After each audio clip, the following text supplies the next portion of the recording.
थक गई हो ना मुझसे।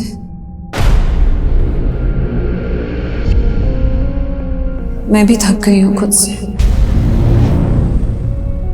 अब जीना नहीं चाहती मैं। मार दो मुझे। मेरी जिंदगी किसी काम की नहीं है रोजी। प्लीज मुझे इस नरक से मुक्ति दे दो।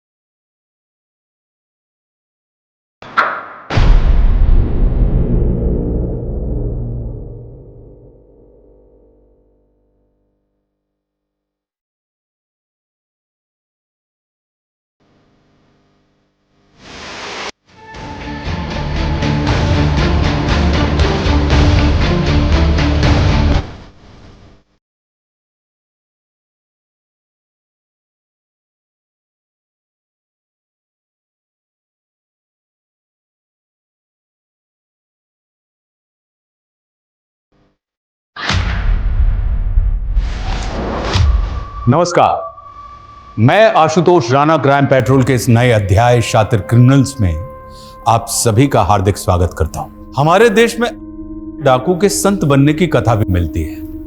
वहीं दूसरी तरफ हमारे यहां ऐसे लोग भी हैं जिन्हें कभी लोग अपना रोल मॉडल मानते थे, लेकिन कालांतर में वे कई घिनौने अपराधों में लिप्त हो गए। यह श्रृंखला एक आम इंसान के अंदर पनपते देव और दानव के द्वंद्व की एक मिसाल है।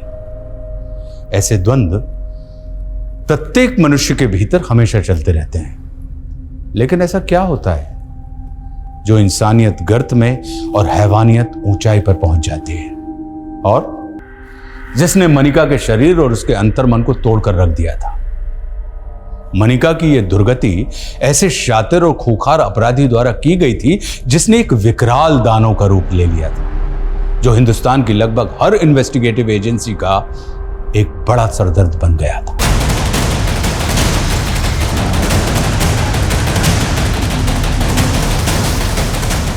देखिए बम टाइमर पे 20 मिनट का वक्त नहीं है। अगर धमाका हुआ तो बहुत तबाही होगी, सो प्लीज हरी अप।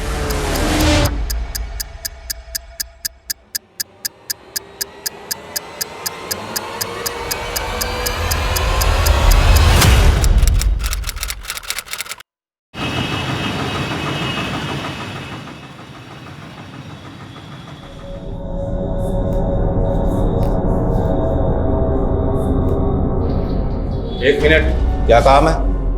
वो मुझे इस वार्ड के पेशेंट को इंजेक्शन देना है। लेकिन इस वार्ड में तो नर्स रोजी की ड्यूटी है। आप कौन? मैं मनिका। वो रोजी की तबीयत नहीं ठीक है तो मुझे इंजेक्शन देना होगा। ठीक है, जाइए।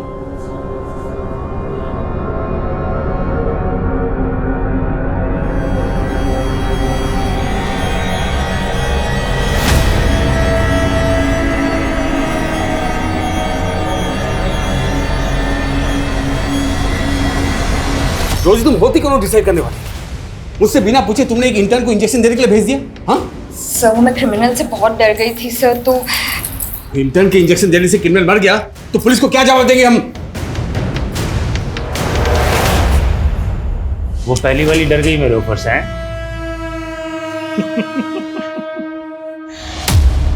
लेकिन उसकी जगह तू कमा सकती है लाखों रुपया। बाजू दो अपना। क्या? बाजू।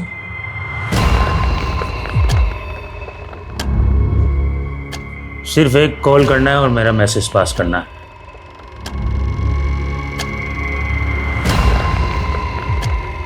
लाखों रुपया, एक कॉल और लाखों रुपया। सोच ले। कॉल करके क्या मैसेज देना है? 12 तारीख को कपूरथला में बारिश आएगी, कहना अमरिंदर ने बोला है।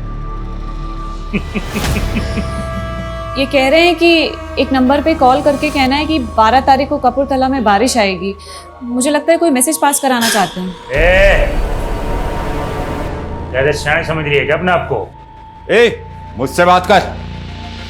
बेटे तेरे बारिश नहीं, अब बिजली गिरेगी। चिल्ला मत, चुपचाप सो जा। तुम जाओ।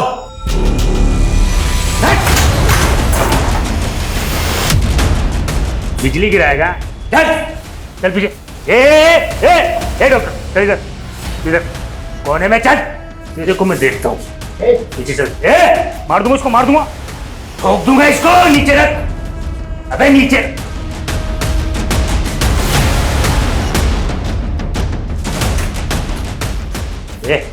पीछे चल चल। हट चल, पीछे रहना, पीछे चल, चुपचाप चल।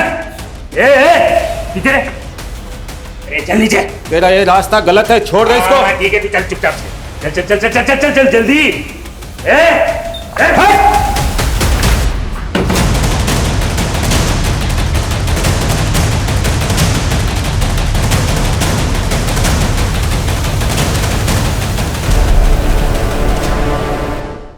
क्या है ये सब? अगर तुम दोनों की वजह से आज वो क्रिमिनल खून खराबा कर देता तो? सॉरी सर, लेकिन उसने कोई खून खराबा नहीं किया, बल्कि पुलिस को उसके मंसूबों का पता लगा है सर। अच्छा, इसके लिए तुम्हें मेडल मिलना चाहिए, वो भी एक नहीं 2। पहला मेडल उस क्रिमिनल के मंसूबे नाकामयाब करने का, अब दूसरा मेडल पहली बार इंजेक्शन देने के लिए, राइट? नो सर, ये मैंने पहली बार इंजेक्शन नहीं दिया है, मैं इससे पहले 15 बार दे चुकी हूँ सर। क्या 15 इंजेक्शन तुमने दिए? जी। लेकिन तुमने कहा था कि ये तुम्हारी पहली जॉब है, राइट? एग्जैक्टली सर, ये मेरी पहली जॉब है, लेकिन इससे पहले मैंने मेरे गांव में मेरी माँ को 15 इंजेक्शन दिए थे सर। एक्चुअली वो उन्हें डायबिटीज़ था और गांव से हॉस्पिटल 100 किलोमीटर दूर था, तो मैं ही उन्हें इंसुलिन के इंजेक्शंस देती थी सर। मैं तो डॉक्टर बनना चाहती थी, लेकिन ये और सारे... हो तुम। अगर डॉक्टर नहीं बन पाई तो पुलिस इन्फॉर्मर बन जाए, लेकिन अगर नर्स की जॉब करनी है तो मेरे इंस्ट्रक्शन फॉलो करने पड़ेंगे। Now please leave.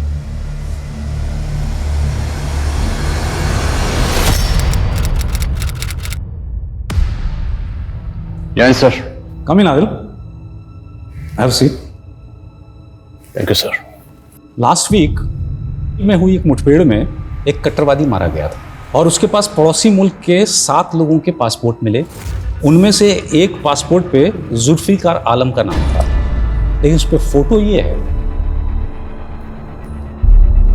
तुम्हें याद है स्पेशल सेल में प्रमोशन से पहले तुम्हारा आमना सामना इस क्रिमिनल से हुआ था? ऑफ कोर्स सर, ये गुलशन खन्ना है। यही चौंकाने वाली बात है कि ये गुलशन खन्ना बॉर्डर पार करके जुल्फिकार कैसे बन गया? बस सर, इसे 10 साल की सजा हुई थी। आई नो, इसे अभी भी जेल में होना चाहिए था, लेकिन जेल में बहुत बड़ा गुफअप हुआ है। इत्तेफाक से उस जेल में गुलशन खन्ना नाम के 2 कैदी थे। इस गुलशन खन्ना को 10 साल की सजा हुई थी और दूसरे गुलशन खन्ना को 8 साल की। तो मतलब गुलशन खन्ना को जमानत मिली, लेकिन उस जमानत पर वो गुलशन खन्ना बाहर नहीं गया, जेल से बाहर गया ये वाला गुलशन खन्ना। राइट। हमें इस गुलशन खन्ना उर्फ जुल्फिकार को ढूंढना होगा। मगर सर, अगर ये इस वक्त भी पड़ोसी मुल्क में हुआ तो? नहीं, इंटेलिजेंस का मानना है कि वो पड़ोसी मुल्क में ट्रेनिंग के लिए गया जरूर था, लेकिन अब शायद वो इंडिया में वापस अपने साथियों के साथ कुछ तो खतरनाक करने वाला है, जिसका कि सस्पेंस अभी तक बरकरार है। मेरे लिए क्या हुक्म है सर? इस गुलशन खन्ना को ढूंढना है और इंटेलिजेंस के हवाले करना है, और वो भी सिर्फ 15 दिन के अंदर। आई श्योर, ये गुलशन खन्ना जहाँ कहीं भी होगा ढूंढ निकालूंगा सर। अमरिंदर को आज ग्लोबल ग्रीन हॉस्पिटल से कोर्ट ले जाया जा रहा है।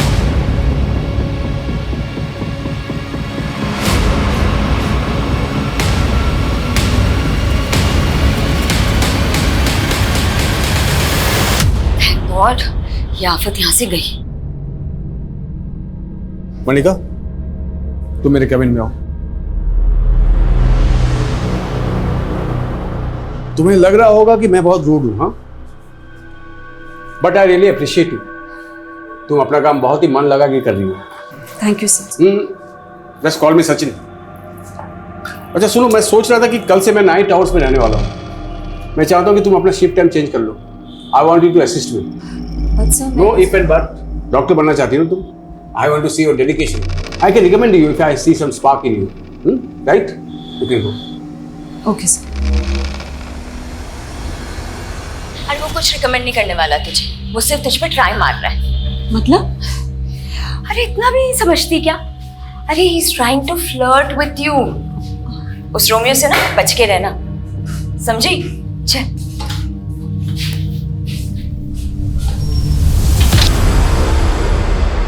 सर रिकॉर्ड के मुताबिक गुलशन खन्ना पंजाब के फिरोजपुर का रहने वाला था और 10 साल पहले इसकी गिरफ्तारी के बाद इसकी मदर भी गुजर गई थी और 3 साल पहले जब वो जेल से बाहर आया तब से वो फिरोजपुर में भी नहीं देखा गया। सर शायद इसको पकड़े जाने का खतरा हो, इसलिए इसने बॉर्डर क्रॉस कर लिया।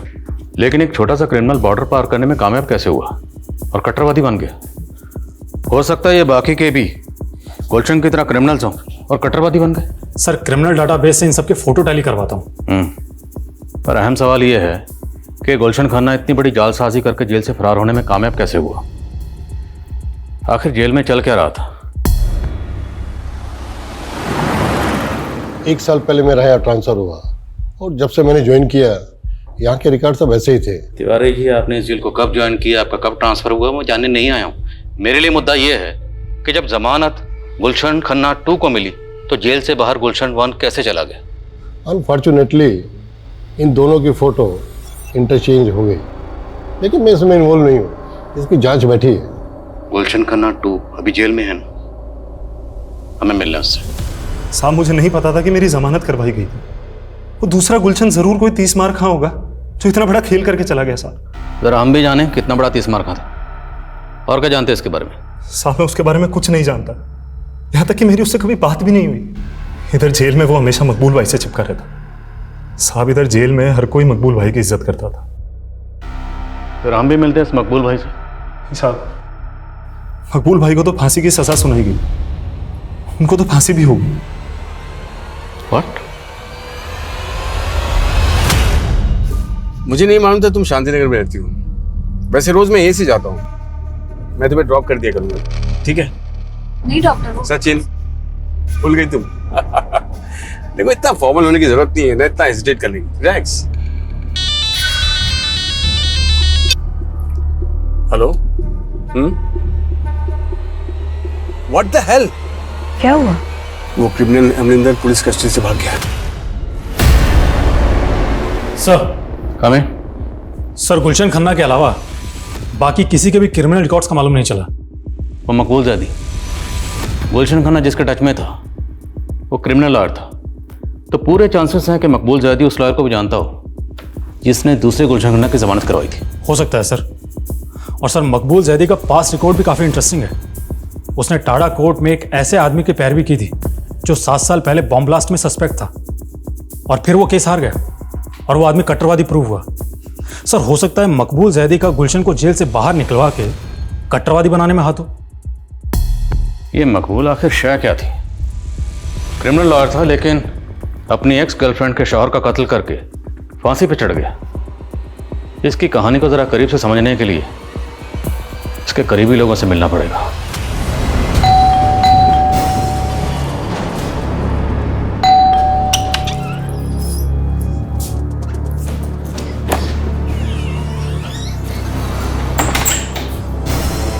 क्या हुआ? इतनी डरी हुई क्यों लग रही है?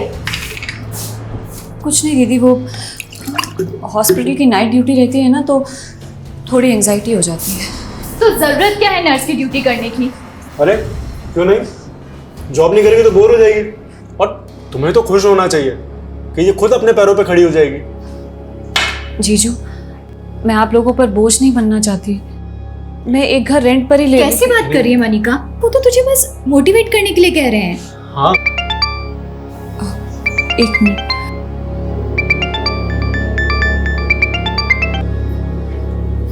हाँ रोजी, मैंने तुझे कहा था आग से दूर रहने के लिए, लेकिन तू तो उसी के साथ खेलने लग गई। अब ना तेरा कुछ नहीं हो सकता, कोई नहीं बचा सकता तुझे। मेरे भी होश उड़े हुए हैं रोजी, कुछ समझ में नहीं आ रहा है। जब से वो क्रिमिनल भाग गया है। अरे मैं उसकी बात नहीं कर रही, मैं डॉक्टर सचिन की बात कर रही हूँ। लगता है तूने उनका प्रपोजल एक्सेप्ट कर लिया, तभी उनके साथ कार में राइड कर रही थी। अरे वो उन्होंने ऐसे फोर्स किया ना मुझे कि मैं मना ही नहीं कर पाई।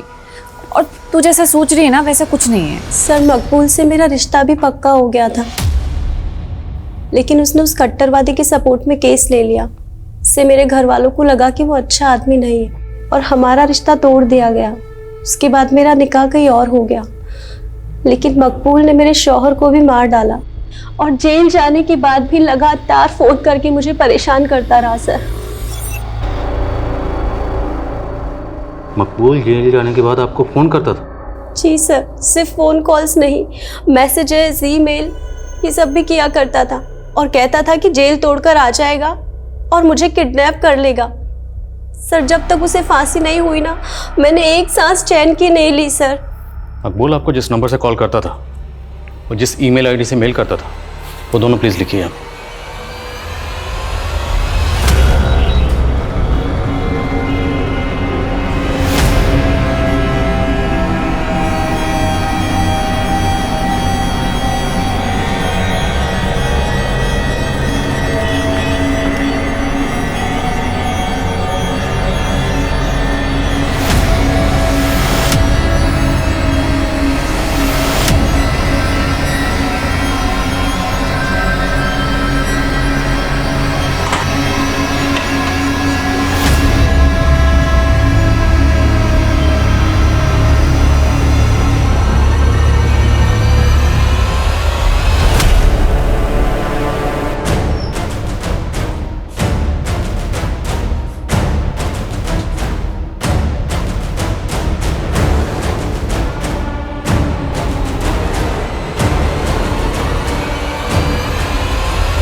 क्या हुआ मलिका?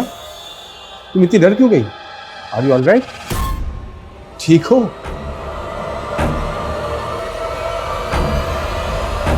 आदिल, मैंने तुम्हें गुलशन खन्ना को ढूंढने को कहा था और तुम मकबूल जैदी का बैकग्राउंड इन्वेस्टिगेट करने लगे, जिससे कि ऑलरेडी फांसी हो चुकी है। सर, मेरी गट फीलिंग कहती है कि जेल में गुलशन 1 और गुलशन 2 के जो रिकॉर्ड मिक्सअप हुए वो मकबूल की रिश्वत पे हुए। हालांकि मकबूल अब इस दुनिया में नहीं है, इसलिए उसका किया सामने लाना थोड़ा मुश्किल है। पर सर, स्ट्रांगली फील कि सच यही है, क्योंकि सर गुलशन जेल में मकबूल के टच में था और सर ये मकबूल जेल में रहते हुए भी फेक आईडी से लिया गया सिम इस्तेमाल करता था। उस सिम से ना सिर्फ वो अपनी गर्लफ्रेंड को कॉल करता था, बल्कि फेक आईडी से लिए गए और कई नंबर्स पे लगातार कॉल करता था। उस जेल में इतना कुछ हो रहा था? सर, इतना ही नहीं, हमें तो यहाँ तक पता चला है कि मकबूल जेल में रह के ईमेल भी करता था। जिस ईमेल आईडी का वो इस्तेमाल कर रहा था, साइबर टीम की मदद से हमने उसकी डिटेल्स निकलवाई। सर, आपको जानकर ताज्जुब होगा कि मकबूल के मरने के बाद भी वो ईमेल आईडी अभी भी एक्टिव है। सर, इनमें से ज़्यादातर ईमेल्स में तो ऊट पटांग शेरो शायरी लिखी गई, लेकिन ये जो आखिरी 2 ईमेल्स हैं ये गौर करने लायक है। मैच पोस्टपोन नहीं होगा, प्लेयर्स को बोलो अच्छी तरह प्रैक्टिस करें। सर, आई थिंक ये कोई कोड लैंग्वेज है जिसके जरिए कोई इंस्ट्रक्शन पास ऑन की गई है। जिस आईडी से ये मेल आया वो ट्रेस हुआ? नहीं सर, अभी तक नहीं, लेकिन साइबर टीम कोशिश कर रही है। और सर, इस ईमेल के अगले दिन एक और ईमेल आया, ये वाला। अब इसमें ना तो कोई वर्ड्स है ना कोई सेंटेंस है, इसमें सिर्फ डिजिट्स है, 22 डिजिट, टोटल 22 डिजिट्स।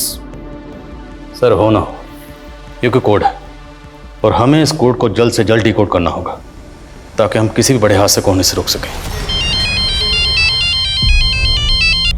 हेलो, आजकल बहुत चिपक रही है डॉक्टर सचिन से। तुम एक मामूली सी नर्स होकर डॉक्टर से शादी करने का सोच रही है।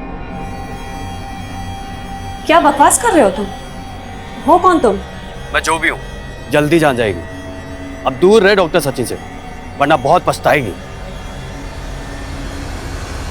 उसने तुम्हें मुझसे दूर रहने की धमकी दी? था कौन वो? उसने कुछ नहीं बताया सर, लेकिन जरूर उसे कोई गलतफहमी हो रही है, क्योंकि हमारे बीच तो ऐसा कुछ है ही नहीं। मैं नहीं जानता तुम मुझे लेकर क्या सोचती हो, लेकिन देखो, सच तो ये है कि मैं तुम्हें पसंद करने लगा हूं। ये क्या कह रहे हैं सर आप? पहले तुम्हारी सिस्टर तुम्हारी शादी किसी और से करवाना चाहती है, लेकिन मेरा दिल ये कह रहा है कि तुम भी मुझे पसंद करने लगी हो। सर, मैं I know Manika, it's too early. इतनी जल्दी तुम्हारे लिए हाँ बोलना इतना आसान नहीं है, लेकिन take your time, I will wait. Department के कई एक्सपर्ट से मैंने इस 22 डिजिट के कोड को डिकोड करवाने की कोशिश की, लेकिन कोई प्रोग्रेस नहीं है। लेकिन सर, इन कोड्स को डिकोड करना निहायत ज़रूरी है। सर, इससे पहले कोई बड़ा हादसा हो, हमें बिना वक्त गवाए इन्हें डिकोड करना चाहिए। मैंने भी यही कंसर्न शो किया था, लेकिन उनका कहना है कि ये केस सेंट्रल इन्वेस्टिगेटिव एजेंसी को सौंप दिया जाए, जो कि इस तरह के केसेस की एक्सपर्ट है। बट सर, आपने मुझे 15 दिन दिए थे, अभी तो सिर्फ 10 दिन हुए हैं सर। वैसे भी डिसाइड हो चुका है, we are no more in this case.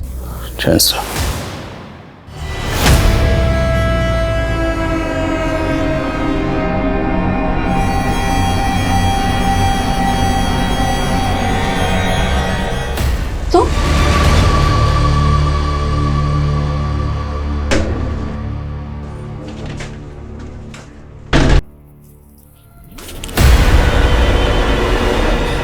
Manika,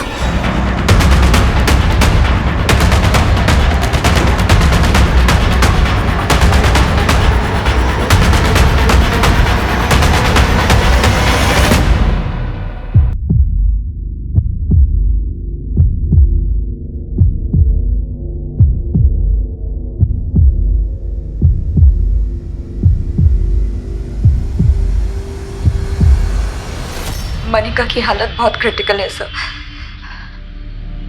उसके साथ किसी ने चेंजिंग रूम में। सिस्टर, आप हमें क्राइम सीन दिखा सकती हैं? Yes this don't touch, don't. This room? जी।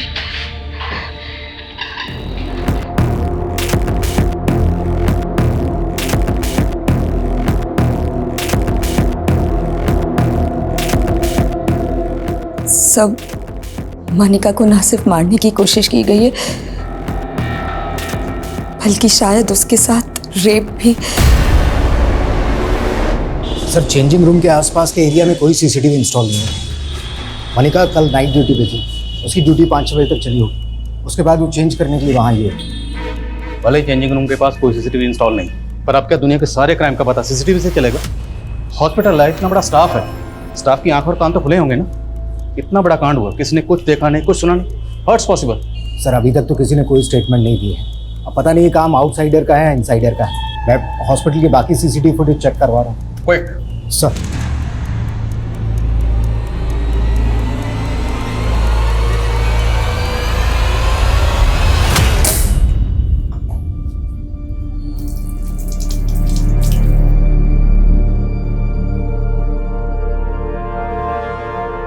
मनिका की हालत अब कैसी?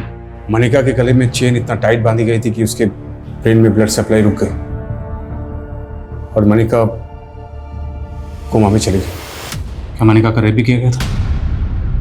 नहीं सर, एक्चुअली वो मनिका को पीरियड से आया हुआ था।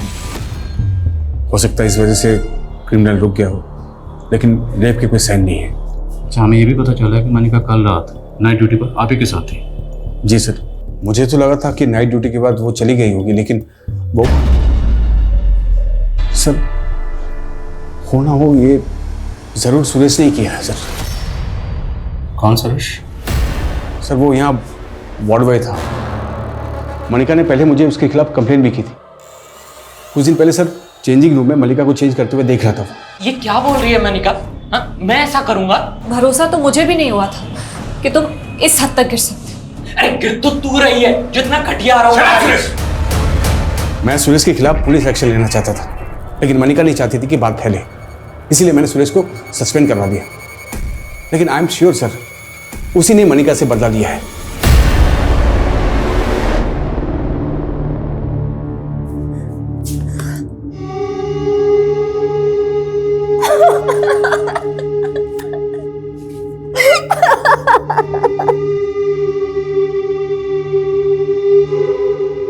सर मैंने कुछ नहीं किया सर मनिका को पहले भी गलतफहमी हुई थी सर। उसने मेरे ऊपर झूठे आरोप लगाए थे, तो इसी बात की खुंदक निकाली।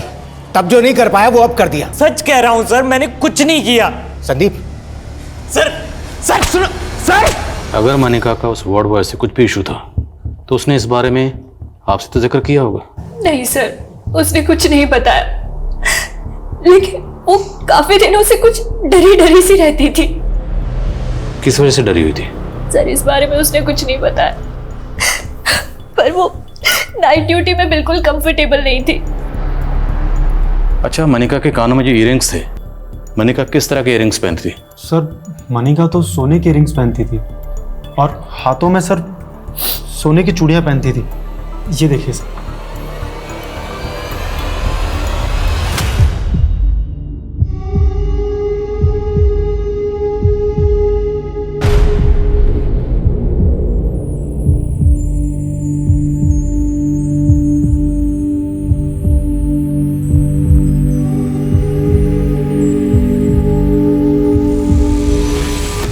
और सुरेश ने भी अभी तक मुंह नहीं खोला है। हॉस्पिटल के बाकी सीसीटीवी फुटेज से भी अभी तक कुछ नहीं मिला है। मनिका को बुरी तरह टॉर्चर किया गया और डॉक्टर सचिन का कहना है कि रेप के कोई साइन नहीं। तो क्या महज सोने के गहनों के लिए मनिका का इतना बुरा हाल किया गया? सर, हो सकता है क्रिमिनल का मकसद कुछ और हो उसे मारने का। जब उसे लगा कि वो मर गई तो वो चला गया, क्राइम को लूट की शक्ल देकर। क्राइम सीन से हमें ये चेन मिली।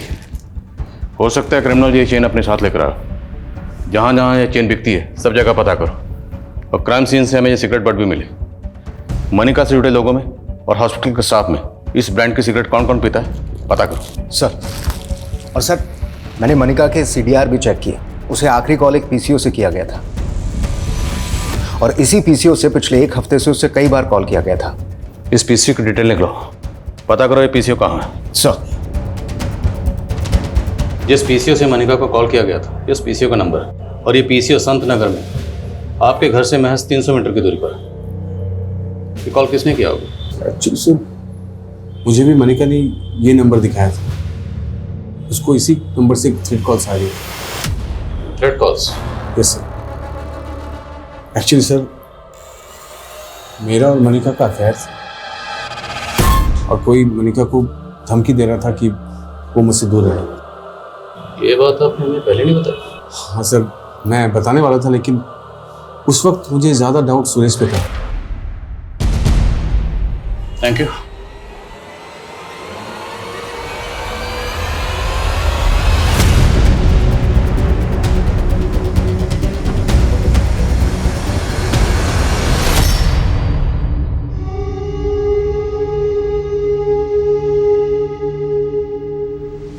सर, वैशाली पुलिस को जब मनिका के साथ हुए क्राइम के बारे में पता चला तो उन्होंने मुझे कुछ अपडेट दी। वैशाली पुलिस ने मनिका के केस की अपडेट दी? यस सर, वैशाली पुलिस ने अमरिंदर नाम के एक क्रिमिनल को अरेस्ट किया था। उसका इलाज उसी हॉस्पिटल में चल रहा था और मनिका की वजह से उसके कपूरथला के एक अड्डे का पता चला था जहां पर उसकी हथियारों की खेप भी पकड़ी गई थी और हॉस्पिटल से निकलते ही अमरिंदर फरार हो गया। हो सकता है अमरिंदर ने ही मनिका के साथ में ये किया, बदला लेने के लिए। अमरिंदर गैंग की डिटेल निकलाओ और पता करो जिस दिन ये क्राइम हुआ उस दिन हॉस्पिटल में या हॉस्पिटल के आसपास के एरिया में उसके गैंग का कोई आदमी दिखा था क्या? सर, ये इंतजार कभी खत्म नहीं होगा मनिका। मैं जानता हूं तुम पल पल जीने के लिए लड़ रही हो,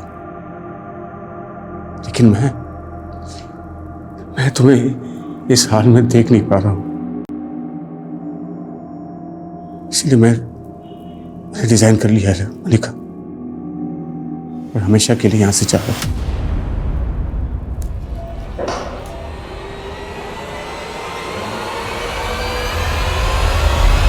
जी सर। Sir, all update.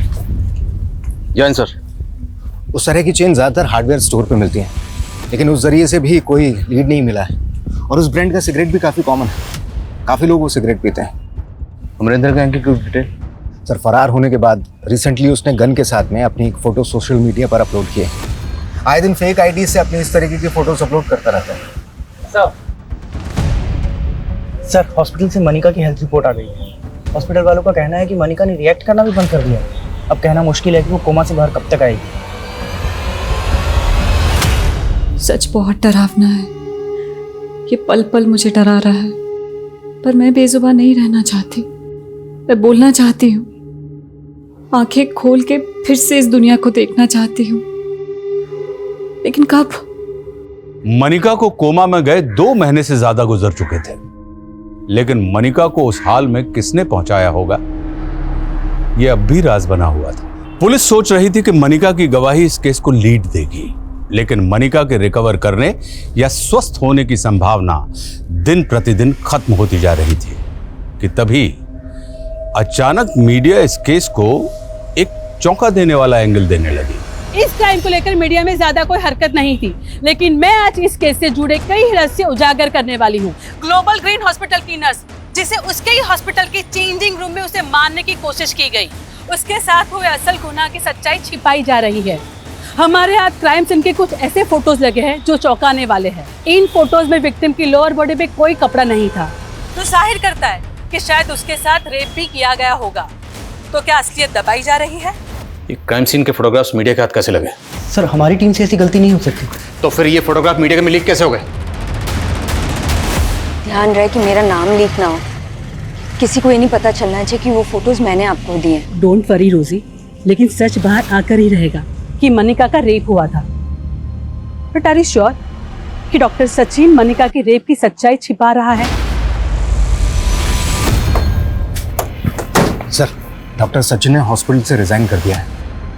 वो कल रात ही यहाँ से इंदौर चला गया है और हॉस्पिटल के एक एम्बुलेंस ड्राइवर का फ़ोन भी कल रात से बंद आ रहा है। ये उन 16 लोगों में से एक है जो उसी ब्रांड की सिगरेट पीते हैं। कौन है एम्बुलेंस ड्राइवर? सर, ये गुलशन खन्ना। तो जयपुर में जहाँ रहता है वो घर बंद है और हॉस्पिटल रिकॉर्ड्स में इसका नेटिव एड्रेस पंजाब के फिरोजपुर का है। गुलशन खन्ना।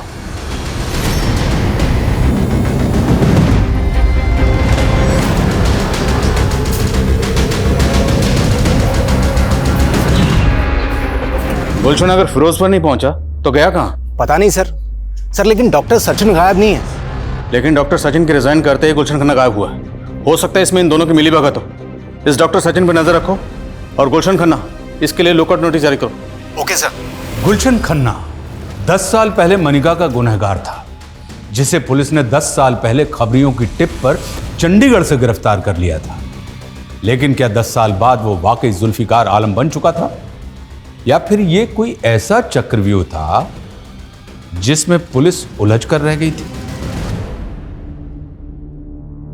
ऐसा लग रहा है एक सदी गुजर गई यहाँ पड़े पड़े। मैंने जिस नजर से इस दुनिया को देखा था वो दुनिया तो अब बहुत बदल गई होगी। लेकिन क्या उस बदली हुई दुनिया में अब कोई ऐसा होगा जो मेरे बारे में सोचता होगा? देखो अरुंधति, मनिका भले ही पिछले 10 सालों से कोमा हो, लेकिन हमारा संविधान किसी को भी इच्छा मृत्यु की इजाजत नहीं देता। ये आर्टिकल 21 का वोल्यूशन होगा जो हर नागरिक को जीने का अधिकार देता है। और अब तुम ये कह रही हो मनिका के घर वाले? सर, उसके घर वालों को उसकी कुछ नहीं पड़ी है। अरे सालों से हॉस्पिटल में है मनिका, उसको देखने तक नहीं आए। लेकिन मैं सर, तुम्हें कैसे पता कि मनिका इच्छा मृत्यु चाहती है? उसके अधिकारों के लिए लड़ रही हो, लेकिन तुम उसकी जिंदगी की मालिक नहीं हो जाती। तुम्हारी पिटीशन रिजेक्ट की जाती है। Sir please, you can go. Sir, commissioner Sharma. Sir, officially ये केस हमारे हाथ से जा चुका है, लेकिन फिर भी आप इस केस पर काम कर रहे हैं? हाँ शर्मा, क्योंकि मैं खुद को चैलेंज करना चाहता हूँ। अगर गुलशन खन्ना की कोई भी लीड इन डिजिट्स और अल्फाबेट में कहीं छुपी है ना, तो मैं उसे डिकोड करके रहूँगा। उसके लिए चाहे मुझे दिन रात को नहीं करनी पड़े। मैंने कुछ एक्सपर्ट से बात की है, उनका कहना है कि इन डिजिट्स और अल्फाबेट्स का आपस में कॉम्बिनेशन होता है, और इन डिजिट्स के अल्फाबेट्स को अगर जोड़ें तो एक वर्ड फॉर्म होता है जिसमें कोई ना कोई मैसेज छुपा होता है। जैसे न्यूमरोलॉजी में हर अल्फाबेट का एक अक्षर होता है। एग्जैक्टली सेम उसी तरह से यहाँ पर A to I और J to R को 1 से 9 के डिजिट्स दिए गए हैं, और S to Z को 9 से 1। हालांकि टेररिस्ट ग्रुप इन नंबर और डिजिट्स को अपने हिसाब से घुमाते रहते हैं, but still I have to find out कि ये 22 डिजिट्स जो हैं, अब इनके अल्फाबेट्स को जोड़ने के बाद कौन सा वर्ड फॉर्म होता है। सर, अगर हम अनऑफिशियली इस केस पर काम कर ही रहे हैं तो हमें उस क्रिमिनल अमरिंदर पर भी रीलुक करना चाहिए, क्योंकि हमें लगता था कि अमरिंदर का गुलशन से कनेक्शन होगा। हाँ, बस शर्मा, अमरिंदर तो काफ़ी लंबे अरसे से अंडरग्राउंड है ना। सर, अगर मान लें कि अमरिंदर का गुलशन से कनेक्शन हो तो मकबूल भी अमरिंदर से कनेक्टेड हो। मुमकिन है। Investigate it. Arundhati madam, court कुछ भी कहे, लेकिन मनिका रोज मेरे सपने में आती है और यही कहती है कि उसे इस नर्क से मुक्ति चाहिए। मुक्ति तो हम नहीं दे सकते, लेकिन क्या तुम्हें लगता है कि मनिका की इस हालत के जिम्मेदार सिर्फ गुलशन नहीं, डॉक्टर सचिन भी है?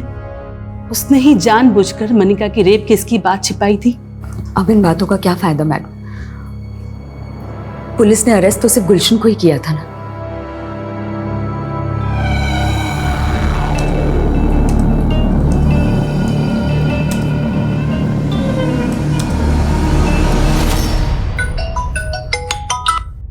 बोला शर्मा।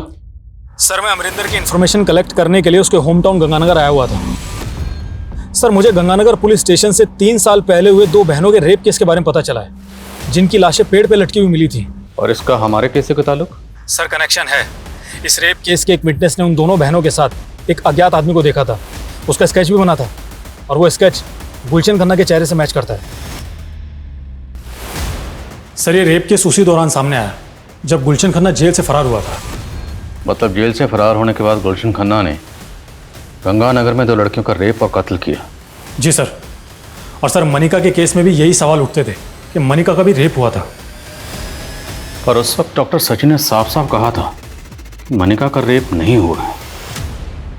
मेरे साथ हुए गुनाहों के राज रोज मेरे अंदर मर रहे हैं और कोई नहीं जानता मैं क्या चाहती हूँ, जिंदगी या मौत।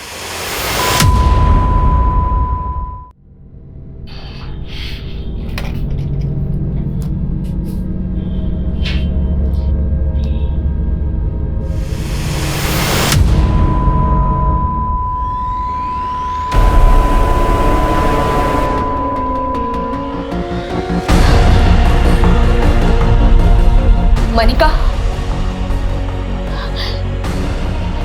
मनिका, मनिका।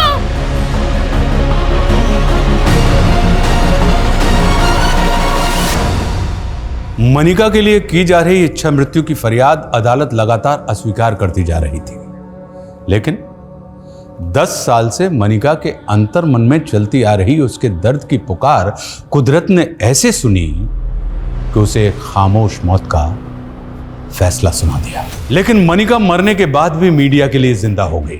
मुद्दा फिर से गर्म होने लगा और यह सवाल दोबारा उठने लगे कि क्या उसका 10 साल पहले रेप भी हुआ था। और जब यह जग जाहिर हो गया कि मनिका का गुनहगार गुलशन खन्ना जेल से फरार है, तो पुलिस चारों तरफ दबावों से घिर गई। सर हम गुलशन खन्ना का तो अभी तक पता नहीं लगा पाए, पर मुझे लगता है कि जो 22 डिजिट का कोड था वो मैंने डिकोड कर लिया है। तुमने डिकोड कर लिया? Yes sir. सर इस कोड में ये जो टोटल अल्फ़ाबेट्स हैं उनको इस तरह से डिज़ाइन किया गया है, A to I और J to R, इन्हें 9 से 1 के डिसेंडिंग नंबर्स दिए गए हैं, और S to Z इनको 9 से 2 के डिसेंडिंग नंबर्स दिए गए। और सर इन अल्फ़ाबेट्स को जोड़ने के बाद जो पॉसिबल वर्ड सामने आया है वो है सर इमानुद्दीन चौक।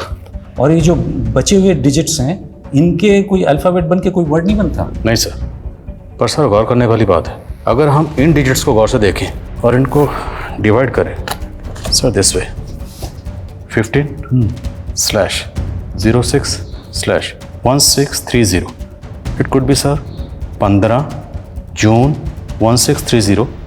15 जून मतलब कल सर। कल इनामुद्दीन चौक में कुछ बड़ा होने वाला है sir. It could be terrorist attack sir. अगर हमने जल्दी कुछ नहीं किया तो जान माल का नुकसान हो सकता है। अगर ऐसा है तो हमें चांस नहीं लेना चाहिए। Go ahead, I will give you full support. जय हिंद सर। जय हिंद। सर क्या स्टेटस है? सर सुबह से नज़र बनाए हुए हैं, लेकिन कुछ भी समझ में नहीं आ रहा है। 4 बज गए, आधा घंटे बाकी, रिस्क नहीं ले सकते। मार्केट खाली करो सर। वो भाई भाई देख के चल। अरे भैया आपकी चाबी। हेलो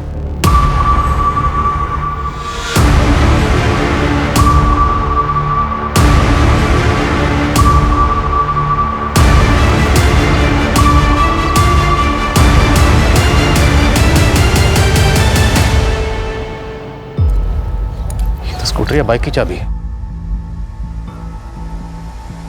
इस तरह से अपनी चाबी छोड़कर क्यों भागा है?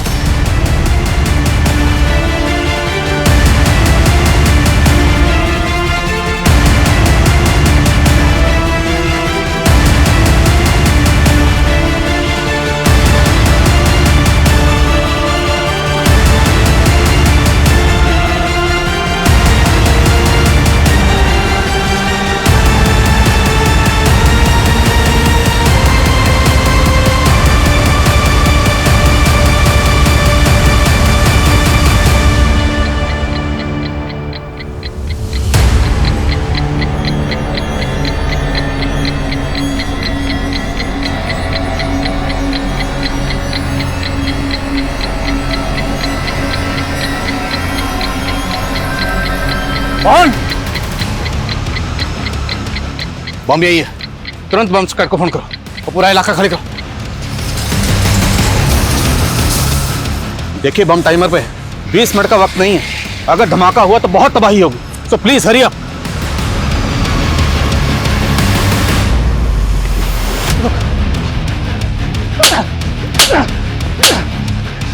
बाकी ग्रुप के लोग कहां इधर हैं? हाँ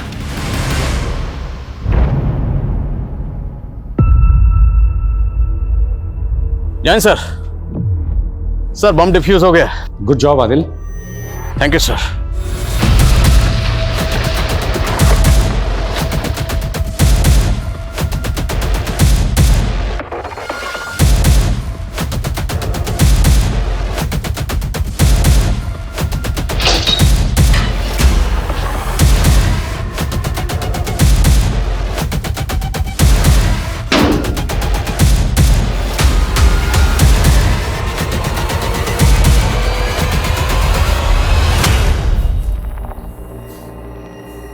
शुरू। जेल में मेरी मकबूल भाई से दोस्ती हुई थी। उन्हीं के जान पहचान वालों के जरिए उन्होंने मुझे जेल से बाहर निकलवाया था। उनकी बहुत चलती थी जेल में। उन्हीं का प्लान था कि दूसरे गुलशन की बेल करवाकर उसकी जगह मैं जेल से बाहर निकल जाऊं। मकबूल जैदी को फांसी की सजा हुई थी, इसलिए उसको जमानत मिलना मुश्किल थी। इसीलिए उसने इस मिशन पर अपनी जगह तुझे भेजा। हाँ साहब, मैं जेल से सजा काट कर बाहर निकलता भी तो मुझे कोई नहीं पूछता, और यहाँ मुझे एक नई पहचान, एक नई जिंदगी मिल रही थी। किसी मासूम की जिंदगी उजाड़ कर तो खुद के लिए नई जिंदगी ढूंढ रहा था। बोल, जेल से छूटने के बाद तो सीधा अमरिंदर के गांव गया था, क्यों? वो भी तेरे ग्रुप में शामिल था? नहीं, वो जब हॉस्पिटल में मनिका ने अमरिंदर की पोल खोल दी थी तब उस समय मेरी ड्यूटी वहीं थी। अमरिंदर के कहने पर ही मैंने उसका मैसेज पास किया था। अमरिंदर को आज ग्लोबल ग्रीन हॉस्पिटल से कोर्ट ले जाया जा रहा है। तब वो वहाँ से भाग गया था, लेकिन उस पर मेरे पैसे बकाया थे। उसने मुझसे वादा किया था कि उसकी इन्फॉर्मेशन पास कर दूंगा तो वो मुझे पैसा देगा। जेल से छूटकर मैं वही लेने गया था और वहाँ 2 लड़कियाँ दिखी, तो मकबूल भाई के दोस्तों के साथ मिलकर उनके साथ मजा किया और पेट पे टांग दिया। और 10 साल पहले तूने मनिका का रेप भी किया होगा। जबान की बहुत तेज थी साहब, अपने आगे मर्दों को कुछ समझती नहीं थी। इसी अकड़ में वो अमरिंदर से भी अड़ गई। मैं भी देखना चाहता था कि कितनी गर्मी है उसमें। कपड़े बदलते हुए देखता था सामने उसे, बहुत अच्छी लगती थी मुझे। उसको प्रपोज भी करना चाहता था, पर उसने मुझे कभी भाव ही नहीं दिया। उस डॉक्टर सचिन को भाव देने लगी तो मैंने उसको धमकी दी। मनिका को धमकाने के लिए तो उन्हें डॉक्टर सचिन के घर के पास वाला पीसीओ इस्तेमाल किया। क्यों? डॉक्टर सचिन अमरिंदर का इलाज कर रहा था। पहले भी अमरिंदर का मैसेज पास किया था उस पीसीओ से मैंने, ताकि अगर बात खुले तो सारा शक डॉक्टर सचिन पे जाए। और फिर बाद में मनिका को भी उसी पीसीओ से फ़ोन करके धमकी दी, लेकिन वो नहीं मानी। तो उस दिन तो और डॉक्टर सचिन ने कहा कि उसका रेप नहीं हुआ। तो मैं खुद हैरान था कि उसने ऐसा क्यों कहा। सर, मैं शादी करना चाहता था मनिका से, इसलिए मैं ये नहीं चाहता था कि उसकी बदनामी हो। लेकिन मुझे ये नहीं मालूम था कि इतने सालों के बाद उसका ये आश्र होगा।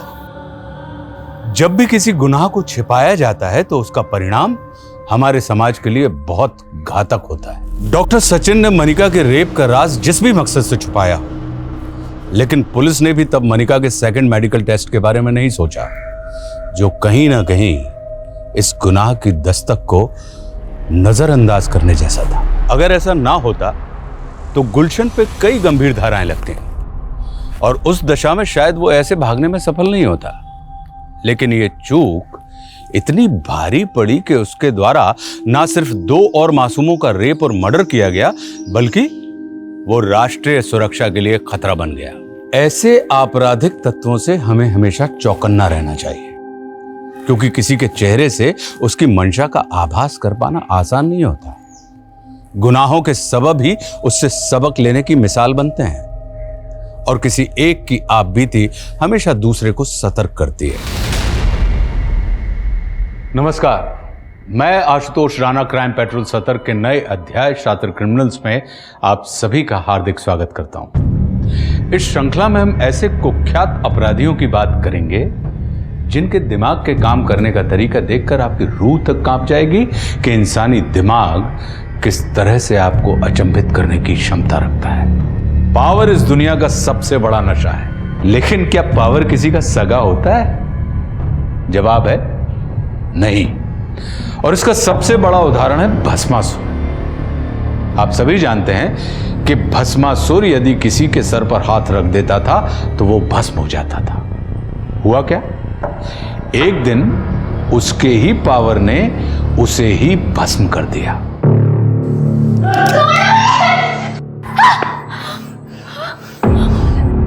क्यों लेके आया मेरे को यहाँ पे? क्या किया मैंने?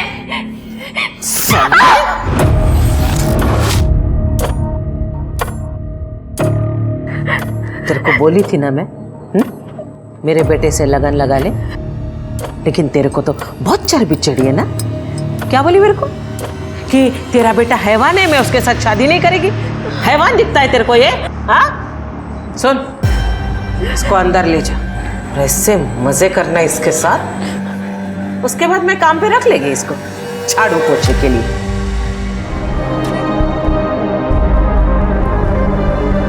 तुम लोग ने जो मेरे साथ किया है ना, किस्मत भी वही तुम लोगों के साथ करेगी। खत्म हो जाएगा परिवार। हाय है मेरी हाय। मंजीरी। हाँ आई साहब। गने का है? पता नहीं। तेरे को कभी कुछ पता होता भी है? हाँ? बबन, पता कर गने का है, वरना सुबह शहर मेरे को उसके बिना ही जाना पड़ेगा। जी आई सर। चल बाहर निकल, चल।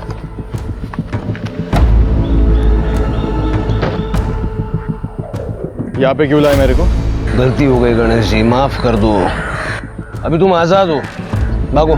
मला माहिती है, जैसे ही मैं भागना शुरू करूंगा तुम लोग मुझे पीठ पर गोली मारो। हमारे हाथ में हथियार दिख रहे हैं? दिख रहे हैं क्या? पीठ पे गोली नहीं मारते हम लोग। अब विचार बदले, उसके पहले निकल निकल।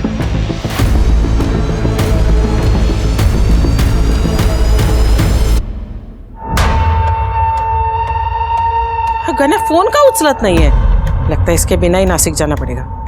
बबन चल।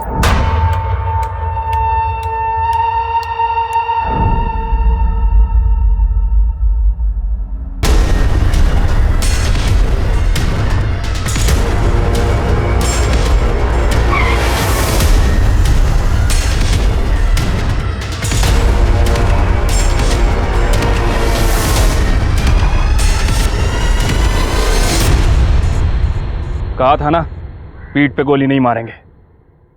लोकल पुलिस को बता दो कि एनकाउंटर हो गया है। सर चल चल, अंगूठा लगा। मैं इस कागज पे अंगूठा नहीं लगाऊंगा। क्या? अंगूठा नहीं लगाएगा? अंगूठा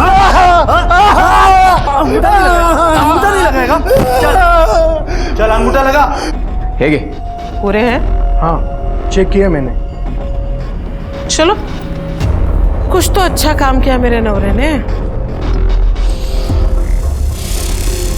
ए, लाओ ना रे अंगूठा, काय को मेरे इतना टाइम खोटी कर रहा है? मैं अंगूठा नहीं लगाऊंगा।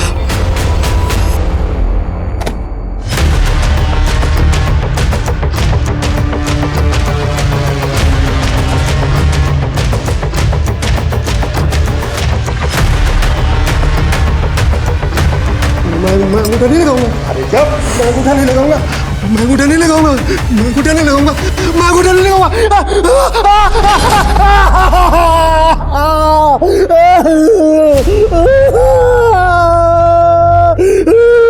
अब दे इसको, अब लगाएगा अंगूठा। चल।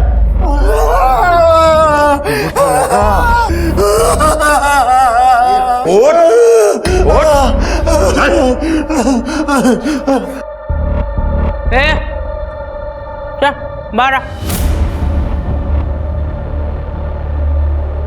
जी आई साहब।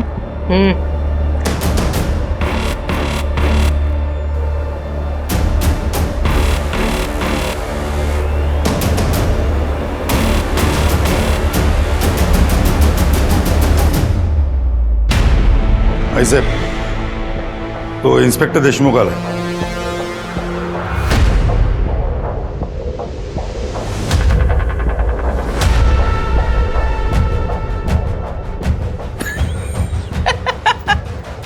क्या रे, थोबड़ा क्यों लटका हुआ है? बायको ने मारा? तोड़वा याचा. आई साहब, वो गणेश, उसका एनकाउंटर हुआ है.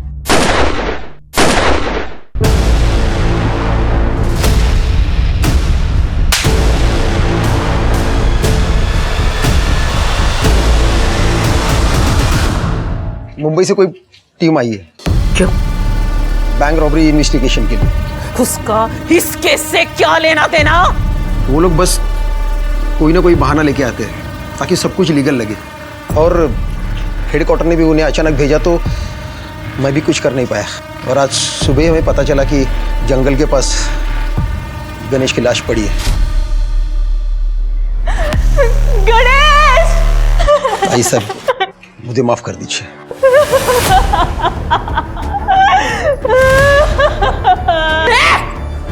बंद कर तेरा रोना धोना.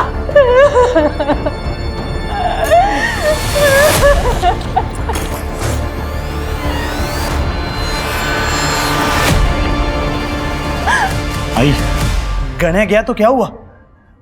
मैं हूं ना, मैं उसकी जगह संभालूंगा.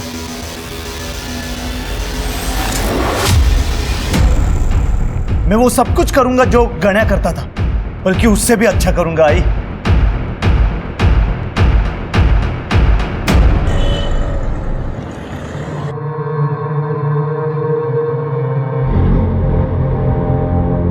मेरा गण्या चला गया. पक्का पक्का किसी ने उसकी पुलिस को चुगली की है. ए, इकड़े. मैंने तेरे को पूछा था ना कल, गण्या किधर है? हाय साहब, आपको पता है ना, वो मुझे कभी बता के नहीं जाता था. बाइक को है ना त्याची तो, तेरा पति किधर जाता है, क्या करता है, ये सब पता लगाना तेरी जिम्मेदारी थी ना. हाँ बाबा, पता लगा उस गद्दार का.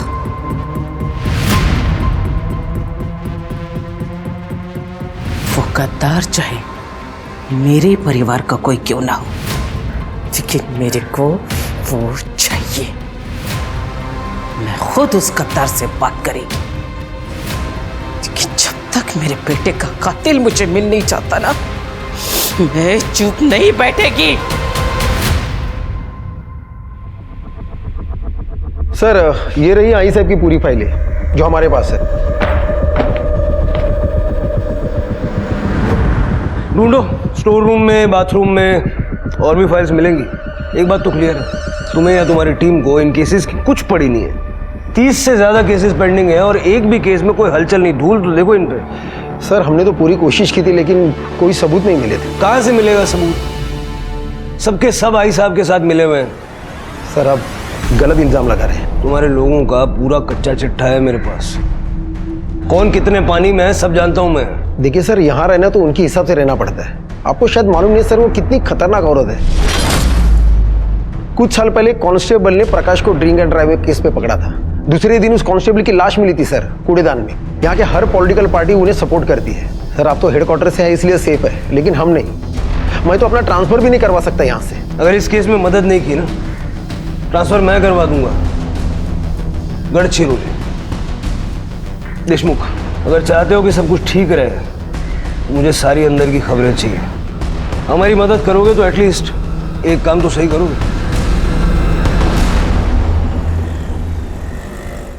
अरे ये देखो, आई साहब की इनलीगल धंधों की लिस्ट है. देखो, मेरे साथ तो साक्षात हुआ था. मेरी जमीन जबरदस्ती हड़प ली इन लोगों ने. हाँ, और मेरा घर और दुकान दोनों हड़प लिया है. अरे मैं रास्ते पर आ गया हूँ. ये तो अच्छा हुआ कि पुलिस वाले मुंबई से आ गए और इन सब बातों का खुलासा हुआ। अब ऐसा लगता है कि इस औरत के जुर्म से हमें मुक्ति मिलेगी। लेकिन जिसने भी ये आर्टिकल लिखा है वो साहसी रिपोर्टर है कौन?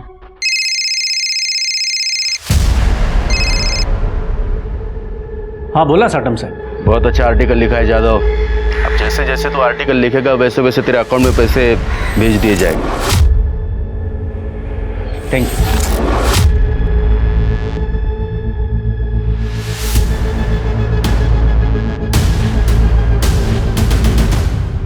अरुण, अरुण, ये सब क्या है? ऐसा क्यों किया तुमने? तुम्हें दशक में रहना है कि नहीं? मीना तुम टेंशन मत लो।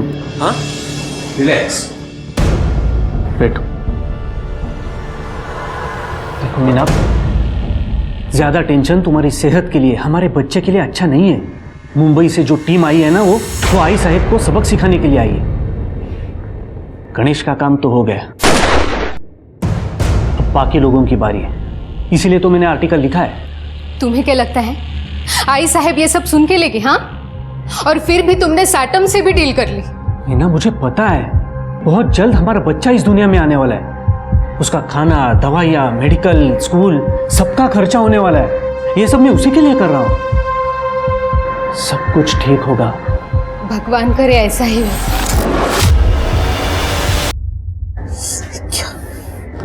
क्या ये? हाँ? कौन है ये 2 कौड़ी का रिपोर्टर? हिम्मत कैसे भी उसकी मेरे बारे में छापने की? आई, सूरज उसको सबक सिखा देगा। क्यों सूरज? हो प्रकाश दादा। लाश, लाश पाहिजे मला। ठीक है आई, हम उसका काम तमाम कर देंगे। ए, गोल बच्चन बंद कर। अगर तमाम ही करना होता ना तो अब तक कर चुके होते। तुम्हारे बदले अगर मेरा गन्या जिंदा होता ना तो कब का उसको ठोक चुका रहता। यही फर्क है तुम लोगों में और मेरे गन्या में। पप्पन चाहिए मेरे को। अब वही उस रिपोर्टर को ठिकाने लगाएगा।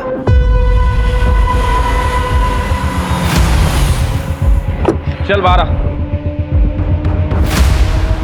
चल चल चल भाग। मुझे पता है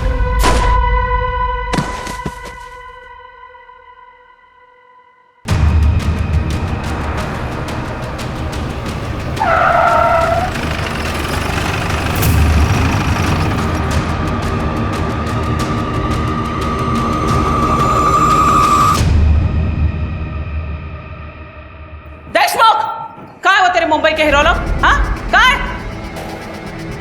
ए हीरो, फाइल में क्या ढूंढ रहा है रे? ये देख, इधर खड़ी है मैं तेरे सामने। सबकी आई साहब इधर खड़ी है। हिम्मत है ना तो ठोक, अब भी ठोक। और ये देख, पूरा परिवार लेकर आई मैं। ये प्रकाश, सूरज, मेरा पति, उसका भाई विट्ठल, पूरे परिवार को लेकर आई, ताकि तू छुप छुप कर किसी को मार ना सके।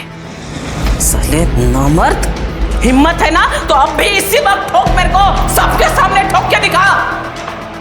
अच्छा परब, ये गोलियां जो हमें मिलती है ना, ये सरकारी होती हैं। हिसाब देना पड़ता है, वेस्ट करने के लिए नहीं होती। मरना है तो कोई और तरीका ढूंढ लो। और वैसे भी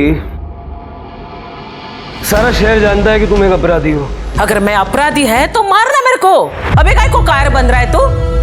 एक बात याद रख, अगर मेरे घर के किसी भी सदस्य को तूने हाथ भी लगाया ना तो यह साला सारा दशक जल उठेगा और हर एक की मौत का जिम्मेदार तू खुद होगा। अगर तू चाहता है ना कि ये सब ना हो तो अपना बोरा बिस्तर बांध और निकल मुंबई। और हाँ, रास्ते में अगर तेरे को कुछ दारू, मटन, चखना कुछ भी चाहिए होगा ना तो मेरे घर से उठा लेना। मैं शराब नहीं पीता और शुद्ध शाकाहारी।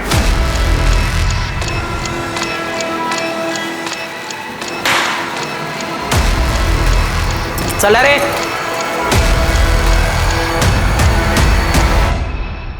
एनकाउंटर स्पेशलिस्ट अपमान के बाद चुप नहीं बैठने वाले थे और नतीजा यह हुआ कि आई साहब के 2 और वफादारों की बलि चढ़ गई। जहां आई साहब इस बात से आग बबूला थी, वहीं उसके हाथ भी बंधे हुए थे। वो बहुत अच्छे से जानती थी कि मुंबई से आए हुए ऑफिसर्स को अगर कुछ भी हुआ तो इसका अंजाम बहुत बुरा होगा। इसका नतीजा यह हुआ कि नासिक दशक की जनता का आत्मविश्वास बढ़ने लगा और उनमें से कईयों ने आई साहब के फरमान को मानने से इनकार करना भी शुरू कर दिया था। वहीं अरुण यादव ने आई साहब के काले कारनामों को उजागर करने वाले कई और सारे आर्टिकल्स लिखे और उन लेखों में अरुण ने मुंबई पुलिस की प्रशंसा भी की, जिससे आम जनता का मनोबल बढ़ गया। लेकिन आई साहब जानती थी कि अब उसे मुंबई पुलिस के आगे कुछ ऐसा करना होगा जिससे यह साबित हो सके कि नासिक दशक की असली मालकिन आज भी वही है।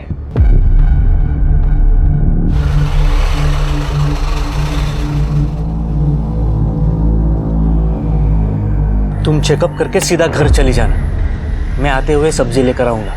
आते वक्त आम का अचार भी लाना, खाने का बड़ा मन कर रहा है। सगळ काही आणतो बायको। Bye bye. सर, बाइक पे 2 आदमी थे जिन्होंने अरुण को गोली मारी। सबसे पूछताछ की पर किसी ने बताया नहीं।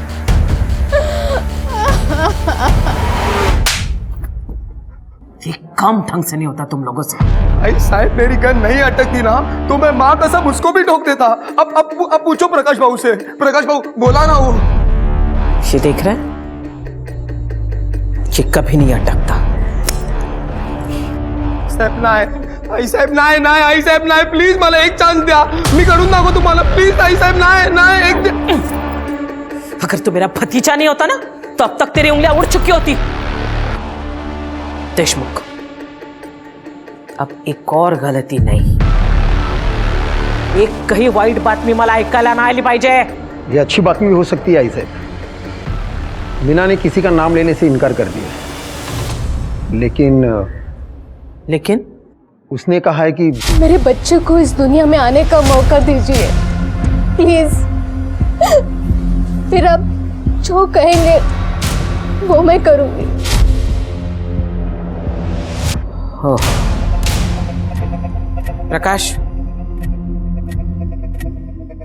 अगर इस वक्त खन्या होता तो वो क्या करता है ऐसे में?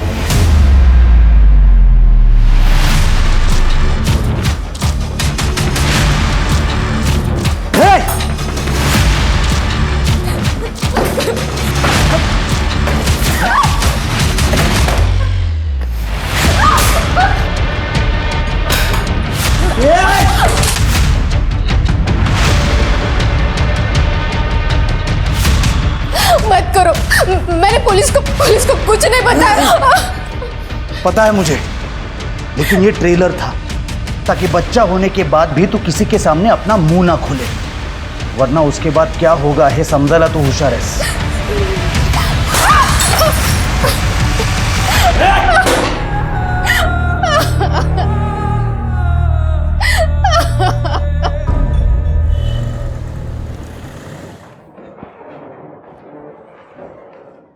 सर आपने बुलाया था?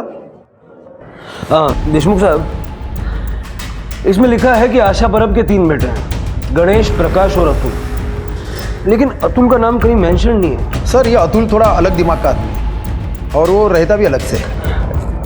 अलग से 2 नंबर का धंधा करता है? नहीं सर, इसके उल्टा। अतुल दरअसल एक आदर्शवादी, नेक और अच्छा इंसान है और यही उसकी प्रॉब्लम है।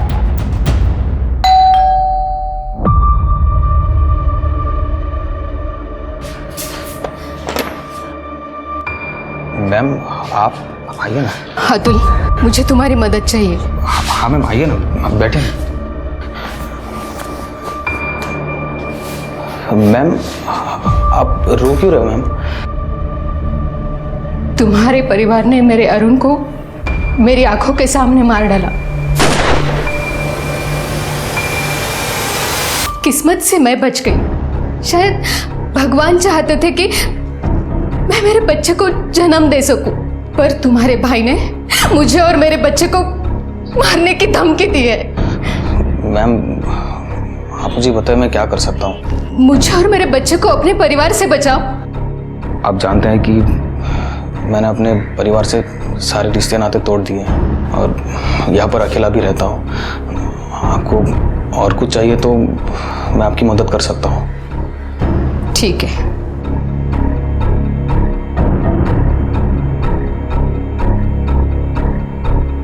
याद है तुम्हें अतुल, जब तुम 12th क्लास में थे और पूरे डिस्ट्रिक्ट में फर्स्ट आए थे, तुम्हें गोल्ड मेडल मिला था जिसे तुम मुझे डेडिकेट करना चाहते थे।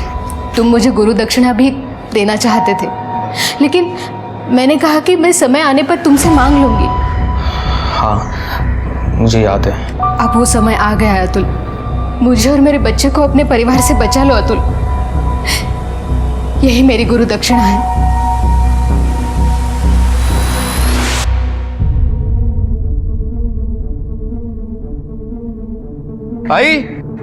आई साहेब बघा कोण आले। आई साहेब। अतुल तू? मुझे यहाँ देख के ज्यादा सोचने की जरूरत नहीं है, मुझे मजबूरी में आना पड़ा मीना मैम के लिए। अच्छा बस इतना ही बोलने आया था? 20 साल रहा तू हमारे साथ, लेकिन बात किसके लिए करने आया? उस औरत के लिए जिसके पति की वजह से तेरे भाई को, मेरे गन्या को पुलिस ने ठोका। क्योंकि आप लोगों के कर्म ही ऐसे हैं। देखिए मुझे है ना आप लोगों की बातों में पड़ना नहीं है और उनसे मेहरबानी करके दूर रहिए, वरना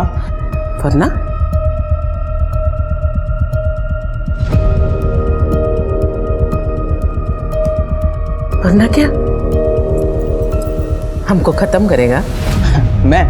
वो तो आप लोगों का काम है, वरना मैं खुद उनका ख्याल रखूंगा जैसे लक्ष्मण ने सीता का रखा था।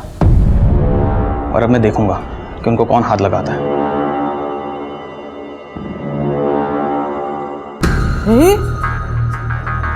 हा कसा माझ्या पोटी जन्माला आला? इसमें तो मेरा एक खून का कतरा भी नहीं है रे। तुम चार गेलाय तो इसीलिए ना वो तुम्हारी तरह नपुंसक निकला।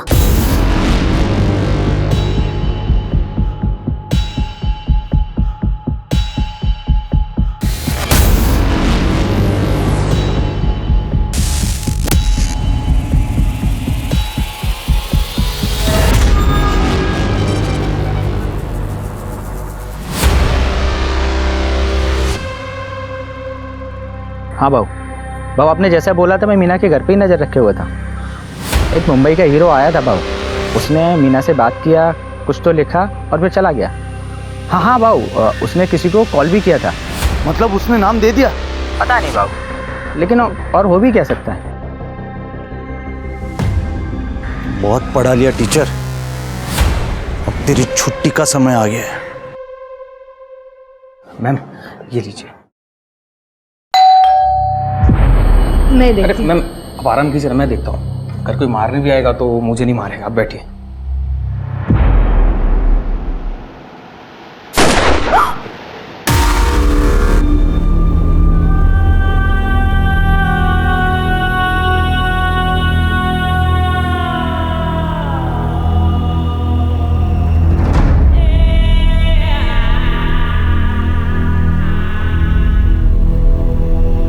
मेरा बच्चा किसने मारा? किसने मारा उसको? हाँ? तूने मारा? बोलो, तूने मारा उसको? तू वो मीना को रास्ते से हटाना चाह रहा था कि खुद को तू बचा सके, इसलिए तूने मारा ना? बोल, तूने मारा ना? नहीं आई साहब, मीना है मारना। आई शपथ। अपनी माँ की कसम मत खा, मर गई तेरी माँ। साला कौन गद्दार है? किसने तेरे तू बोल, सच बोल, तूने मारा? तूने मारा ना उसको? आई मैं अतुल को नुकसान कैसे पहुंचा सकता हूँ आई? अरे तो किसने मारा? किसने मारा?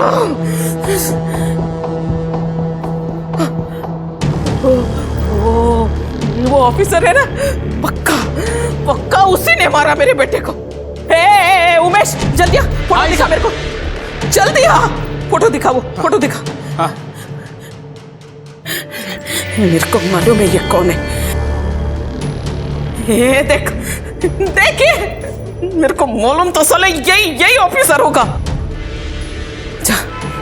जा उस रिपोर्टर को बुला। हाँ सर।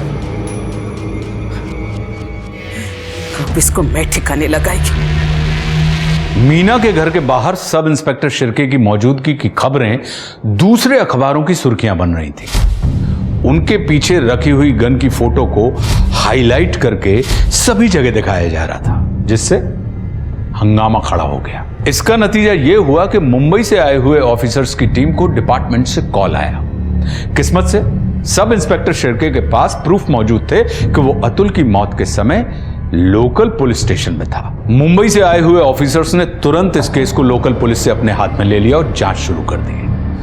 उन्होंने सीसीटीवी फुटेज चेक की, साथ में पूरे परिवार के मोबाइल डाटा और लोकेशन डिटेल्स को भी खंगाल डाला। मीना ने पुलिस को सपोर्ट करने से मना कर दिया था, क्योंकि वो अतुल की मौत का जिम्मेदार अपने आप को मान रही थी।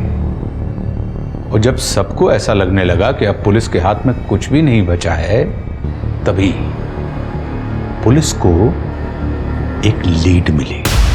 सर, अतुल के मर्डर के 15 मिनट पहले सूरज के फ़ोन की लोकेशन और 10 मिनट पहले प्रकाश के फ़ोन की लोकेशन मीरा के घर की थी।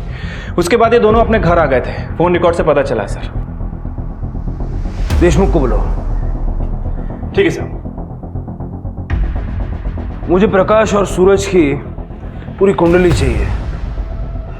सर, मैंने आपको पहले ही बोला था कि ये प्रकाश गुस्सेल दिमाग का आदमी है, हर वक्त गुस्से में रहता है, छोटी छोटी बात के लिए किसी का भी मर्डर कर सकता है।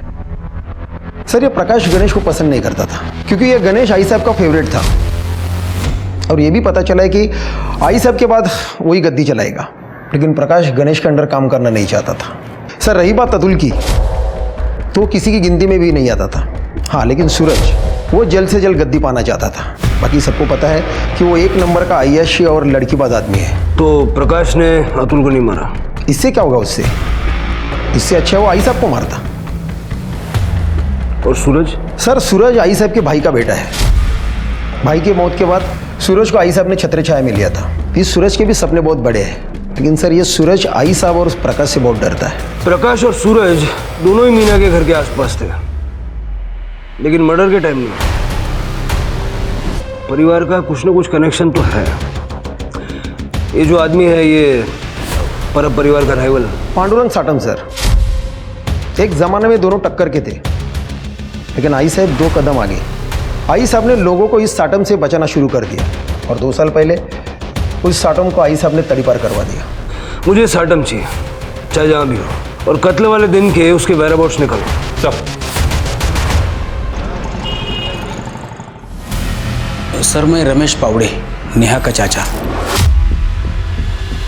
सर, ये लोकल मैटर है, इसे मुझे हैंडल करने दें। परब परिवार से जुड़ा हुआ कोई भी मामला लोकल नहीं है। हाँ, तो आप क्या कह रहे थे? प्रकाश परब ने नेहा को किडनैप किया, लेकिन वो ऐसा क्यों करेगा? सर, ऐसा है कि मेरे भाई और मेरे भाभी की 10 एकड़ जमीन थी हाईवे के पास, और जैसे ही डेवलपमेंट की अनाउंसमेंट हुई तो आई साहब वो जमीन 1 लाख रुपए को खरीद करना चाहती थी, तो भाई ने ना कर दिया। तो आई साहब हमें बार बार धमकाने लगी। सर, हम यहाँ कंप्लेंट लिखवाने भी आए थे देशमुख साहब के पास। आई साहब ने हमारे भाई और भाभी को मार डाला। वो तो किस्मत अच्छी कि नेहा हमारे घर थी, इसलिए बच गई वो। प्रकाश ने जब से उसे देखा था ना, उससे वो शादी करना चाहता था। सर, आप ही बताइए, जिस लड़की के माँ बाप को जिसने मारा है, उससे वो शादी कैसी करेगी? इसलिए प्रकाश ने नेहा को किडनैप कर लिया। साहब, 1 महीना पहले घर में जबरदस्ती घुसकर नेहा को उठा के ले गए। आप अब आ रहे हैं 1 महीने बाद? सर, पहले हम लोग बहुत डरते थे, लेकिन जब से आपने आई साहब के लोग और आई साहब के गुंडों को मारा है ना, तब से हमारी हिम्मत बढ़ गई। अब तो आप ही प्रकाश को मारकर नेहा को वापस ला सकते हैं। सुपारी के लेस नजर आ रहे हैं हम। ये पुलिस स्टेशन में आप लोग सुपारी देने के लिए आए हैं? नहीं सर, माफ कर दो सर। साहब, अगर कोई नेहा को बचा सकता है तो आप ही हैं। तृप्ति, इनकी सारी डिटेल्स ले लो। Yes sir. नेहा पावड़े? सोचने दो मेरे को। नेहा पावड़े नहीं, मैं ऐसा कोई नाम भी नहीं सुना मैंने, और मेरे घर में होने का तो सवाल ही नहीं उठता।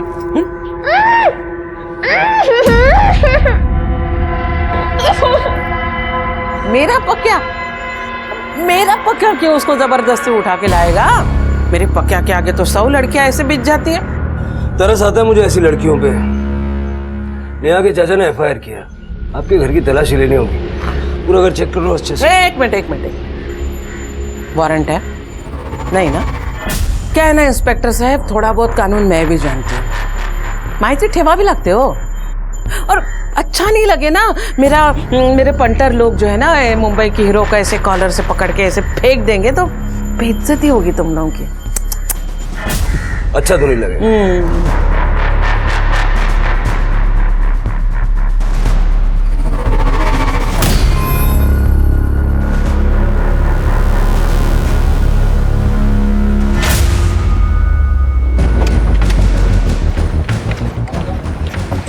गाड़ी की तलाशी लो। क्यों? अबे शराब है तुम्हारी गाड़ी में। मैं कोई ऐसे वैसे काम नहीं करता। अच्छा, आओ देखते हैं। आइए, देखिए, देखा, कोई शराब वराब नहीं है तो कहाँ है? नजर नहीं आ रही क्या? बिल्कुल नहीं। अरे हटो, ये क्या कर रहे हो? अरे ये क्या दिख रही है शराब? ये सही नहीं कर रहे इंस्पेक्टर। फोटो खींच। अरे ये क्या कर रहे हो? अरे खींच गाड़ी का नंबर, मुद्दा माल, इसको अरेस्ट करो और इसके घर का सर्च वारंट निकालो। ये सही नहीं है इंस्पेक्टर।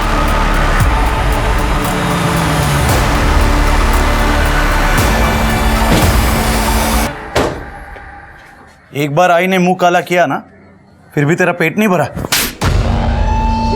ए पक्या, रुक जा। अगर इन लोगों ने दोबारा यहाँ आने की हिम्मत की है, इसका मतलब ये पक्का वारंट लेकर आए।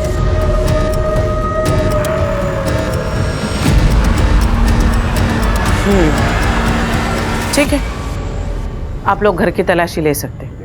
एक मिनट। तलाशी के पहले मैं आप लोगों को किसी से मिलाना चाहती हूँ। सुन भाई, बेटा बाहर ये।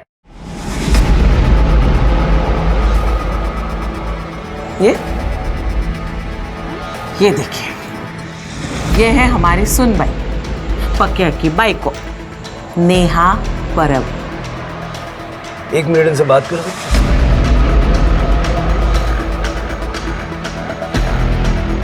क्या नाटक है ना? सब कोई नाटक नहीं है, प्रकाश मेरा पति है। देखो नेहा, तुम्हारे चाचा चाची ने कंप्लेंट फाइल की है, इन लोगों से डरने की जरूरत नहीं। साहब, मैं नहीं जानती कि चाचा जी ने आपसे क्या कहा, क्यों कहा। मैं बस ये जानती हूँ कि मैं अपनी मर्जी से प्रकाश से लगन की। देखो नेहा साहब, बच्ची इतना बोल रही है तो मान लीजिए ना, विश्वास कर लीजिए। पक्या, फोटो देखो।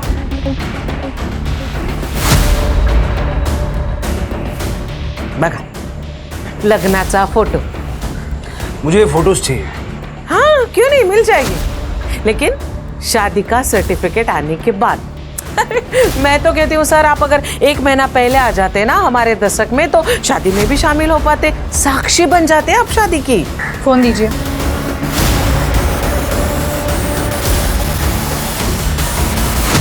सर, फोटोज मिल गई है। धन्यवाद। झालं समाधान?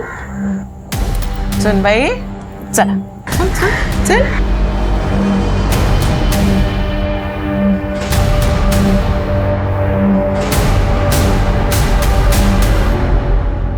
पावड़े दंपति को ढूंढो।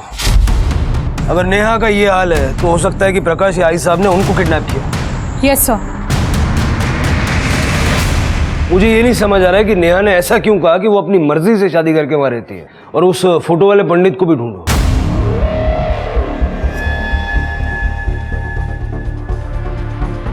सर ये दशक का तो नहीं है। ये केस के लिए बहुत इंपॉर्टेंट है, इसको ढूंढना होगा। ये फोटोग्राफ मुझे भी सेंड करो। सर मैं भी ढूंढता हूँ।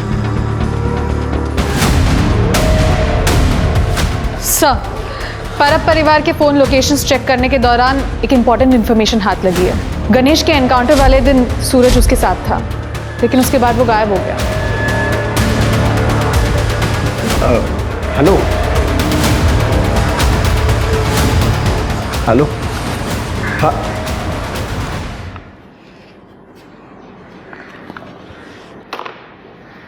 बिना डायल किए बात कर रहे थे। तृप्ति ने जो कहा तुमने सुना ना?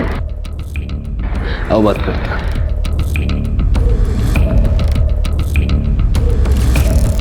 अंदर जो कुछ सुना जाके आई साहब को बता दो। अरे सर, मैं कैसे आई साहब को बताऊं?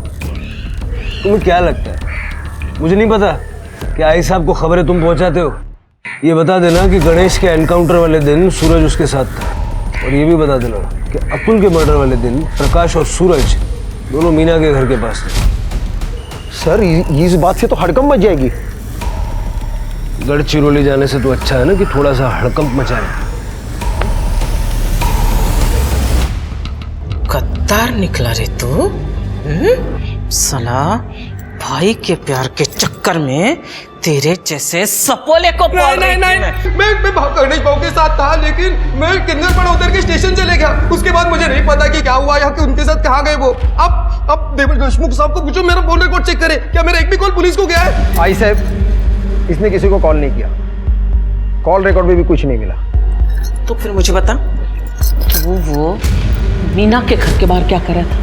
मैं उसे मारने गया था। मैं आपको बताना चाहता था कि मैं भी बड़ा काम कर सकता हूँ, और मैं उसे मोहर भी देता हूँ, लेकिन वहां पे जाके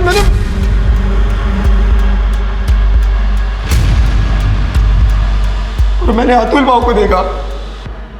भाई शपथ में वहां से निकल गया उसके बाद। आई, ये सच कह रहा है। मैं उस दिन वहां पर गया था ये चेक करने कि इसने अपना काम ठीक से किया है कि नहीं तो मैं ही उस मीना को मार देता। लेकिन जब मैं वहां पर गया तो अतुल को वहां पर देख के मैं भी चौंक गया। आई, फिर मुझे लगा कि कोई दूसरा प्लान बनाना पड़ेगा। हाँ सर, इनके लोकेशन रिकॉर्ड से कंफर्म होता है कि ये दोनों सही कह रहे हैं। किसने मारा? किसने मारा मेरे अतुल को?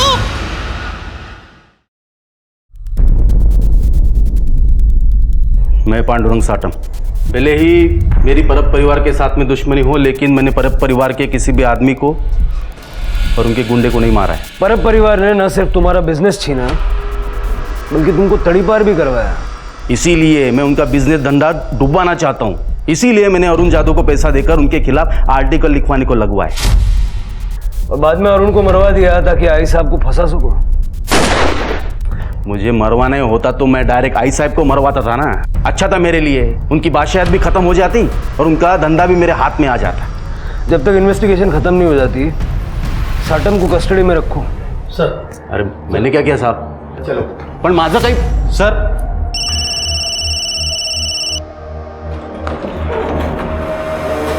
सर, पावड़े फैमिली मिसिंग है। जैसा मैंने सोचा था, हमारी पहली और दूसरी विजिट के बीच में ये शादी हुई है, 2 दिन में। सर, पंडित का पता चल गया है, वो कल गांव आने वाला है। तो कल चला जाए फिर पंडित जी का आशीर्वाद लेने। हो साहिब, मैंने ही 1 महीने पहले इन दोनों का लगन करवाया था।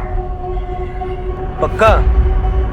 हाँ साहिब, परब परिवार को कौन नहीं जानता है, इसलिए मुझे अच्छे से याद है।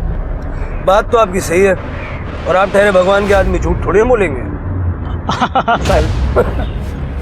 चलिए, घर छोड़ देता हूँ आपको। पंकज,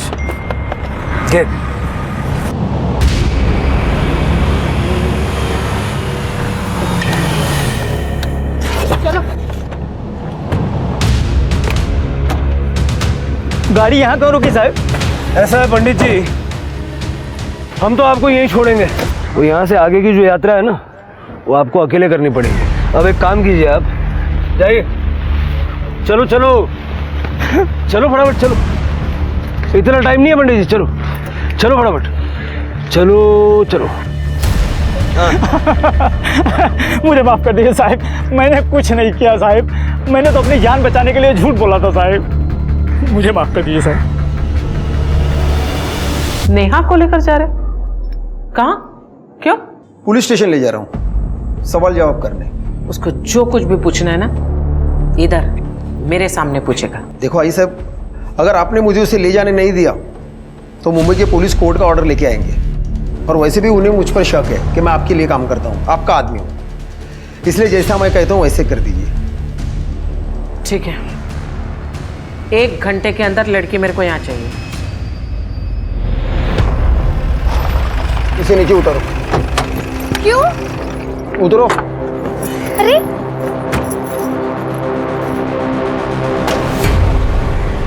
चलो उस गाड़ी में बैठो। लेकिन क्या हुआ है? जैसा कहा जा रहा है वैसा करो तुरंत। चलो चलो।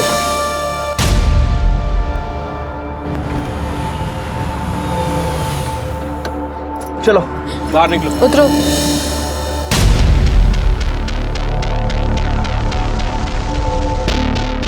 तुम जा सकती हो। नहीं नहीं, आप लोग मुझे मार दोगे ना? साहब आई एम सॉरी, मुझसे गलती हो गई। वो लोग ने मेरे को मजबूर किया था झूठ बोलने के। हम जानते हैं तुमने कुछ गलत नहीं किया, इसलिए तुम अपने चाचा चाची के पास जाने के लिए आसाद। आपने ढूंढ लिया उन लोगों को? वो सुरक्षित है और तुम लोगों को आई साहब से डरने की जरूरत नहीं है। आई साहब की बादशाहत अब चंद दिनों के मेहमान है। Thank you sir. जाओ।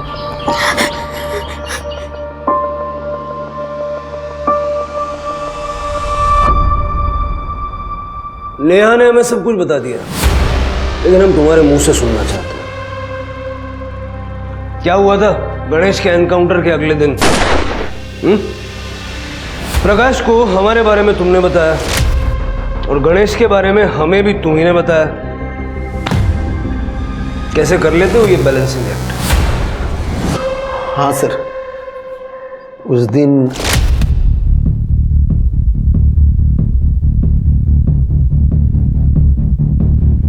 क्या हुआ? अपने भाई गणेश को बोलिए कल सुबह तक घर के बाहर ना निकले। उसका एनकाउंटर तय हुआ है।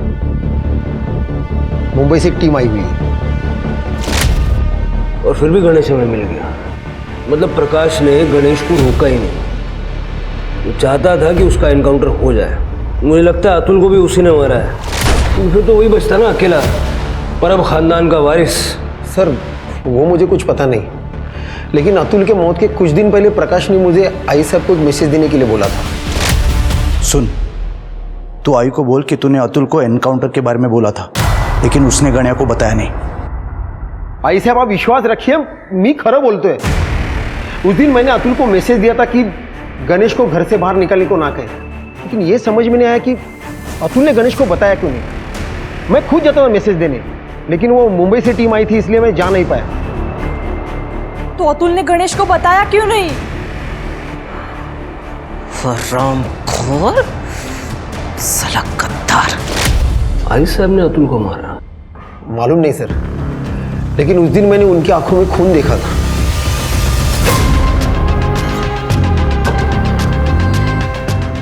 उसके मोबाइल का लोकेशन तो ये बता रहा है कि वो पूरा टाइम घर पे थी।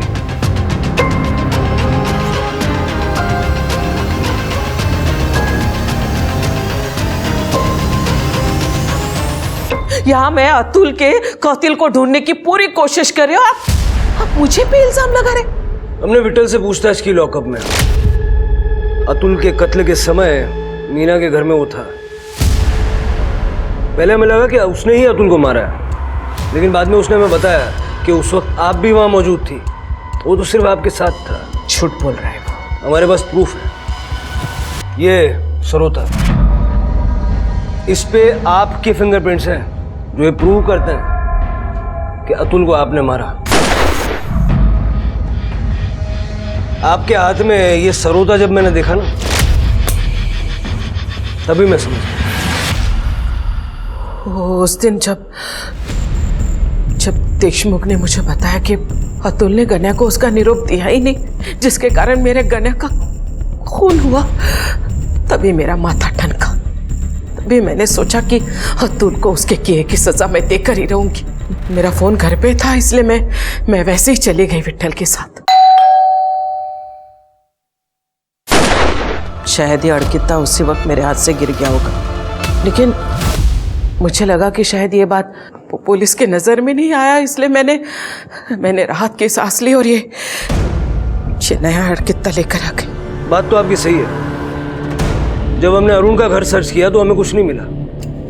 बाद में हमें फोटो में ये सरोता दिखा, तो हमने उसे ढूंढ लिया।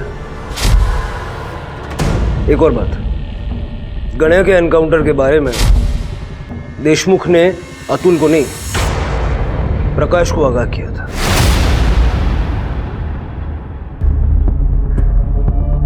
क्या कहाँ है प्रकाश? मुझे पता है वो प्रकाश कहाँ है। मेरे बेटे को मार डाला उसने, मेरे बेगुनाह अतुल को मार डाला। किए की सजा तो हर किसी को मिलेगी। चलिए लेके जाओ इसको साहब, लेके जाओ इसको बाहर मत निकलने देना, फांसी दो इसको, फांसी। जैसी करनी वैसी भरनी। आशा परब उर्फ आई साहब की जिंदगी इस कहावत की सत्यता को सिद्ध करती है। आई साहब ने छिपने की जो जगह पुलिस को बताई थी, प्रकाश उन्हें वहीं मिला। हम अक्सर ये भूल जाते हैं कि पावर अपने साथ साथ जिम्मेदारियां भी लाता है। पावर का सही इस्तेमाल करना बहुत जरूरी है, इसलिए अपने फैसले सोच समझ कर लीजिए, क्योंकि आपके फैसलों में दुनिया बदलने की ताकत है और यही आपका असली पावर है। अब मैं आशुतोष राणा विदा लेता हूं आपसे। हम फिर मिलेंगे एक ऐसी ही कहानी के साथ जो आपको रखेगी सतर्क और जिंदगी को सुरक्षित।